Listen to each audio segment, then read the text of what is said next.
ఇచ్చినటువంటి ఆదేశాల మేరకు సూళూరుపేట అసెంబ్లీ నియోజకవర్గానికి రాబోయేటటువంటి 2024 సార్వత్రిక ఎన్నికల్లో ఈ యొక్క అసెంబ్లీ నుంచి కిలివేటి సంజీవయ్య గారు పోటీ చేస్తారు అభ్యర్థిగా. ఇది నాకు ఇచ్చినటువంటి గౌరవ ముఖ్యమంత్రి గారి ఆదేశాలు. ఈ యొక్క నియోజకవర్గంలో కొంతమంది నాయకులకి ఏదో కొంత అనుమానం ఉన్నట్టుగా తెలుస్తుంది. దానివల్ల రకరకాలుగా కొన్ని రోజులుగా కొన్ని నెలలుగా సమావేశాలు పెట్టుకొని ఏదో అభ్యర్థిని మారుస్తారు అన్నటువంటి ఆకాంక్షతో వాళ్ళు పార్టీ ప్రతిష్టకు భంగం కలిగిస్తున్నారన్నటువంటి విషయం పార్టీ అధిష్టానానికి తెలుసు. నేను ఒక్క విషయాన్ని చాలా స్పష్టంగా చెప్తున్నా, పార్టీలో ఎంతటి వ్యక్తి అయినా కూడా, ఎంత గొప్ప వ్యక్తి అయినా కూడా, పార్టీలో ఎంత ఉన్నత స్థాయిలో ఉన్నా కూడా ప్రతి ఒక్కరూ కూడా క్రమశిక్షణతో మెలగాల్సినటువంటి అవసరం ఉంది. ఈ యొక్క ప్రాంతీయ పార్టీలో ప్రతి ఒక్కటి కూడా పార్టీ అధ్యక్షులు గౌరవ ముఖ్యమంత్రి వర్యులు శ్రీ జగన్మోహన్ రెడ్డి గారు నిర్ణయిస్తారు. జగన్మోహన్ రెడ్డి గారి ఆదేశాల మేరకు ప్రతి ఒక్కరూ నడుచుకోవాల్సిందే.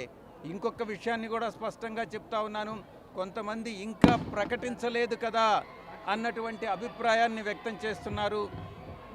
మళ్ళీ స్పష్టంగా చెప్తున్నాను, ఎక్కడైతే అభ్యర్థులను మారుస్తారో ఆ మార్చే నియోజకవర్గాల్లో మాత్రమే అభ్యర్థులను ప్రకటిస్తారు. కానీ అన్ని నియోజకవర్గాల్లో, మిగతా నియోజకవర్గాల్లో గతంలో ఎవరైతే అభ్యర్థులు పోటీ చేశారో, ఎన్నికయ్యారో వాళ్ళనే కంటిన్యూ చేయడం జరుగుతుంది అనేటువంటి విషయాన్ని స్పష్టంగా చెప్తా ఉన్నా.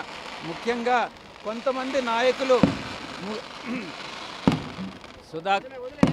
కట్టా సుధాకర్ రెడ్డి కానీ, శ్రీమంత్ రెడ్డి కానీ, ఆ తర్వాత రామ్మోహన్ రెడ్డి కానీ, జనార్దన్ రెడ్డి కానీ, శేఖర్ రెడ్డి కానీ, ఇక రఫీ కానీ, వీళ్ళందరికీ కూడా నేను మరొక్కసారి విజ్ఞప్తి చేస్తూ ఉన్నా, పార్టీ యొక్క నిర్ణయం, పార్టీ అధిష్టానం చేసినటువంటి నిర్ణయం, మీరంతా కూడా పార్టీకి క్రమశిక్షణతో అభ్యర్థిని ఎవరినైతే నిర్ణయించారో కిలివేటి సంజీవయ్య గారిని పార్టీ అధ్యక్షులు ఆయన్ని సపోర్ట్ చేసి గెలిపించాల్సిందిగా నేను మీకు విజ్ఞప్తి చేస్తూ ఉన్నాను.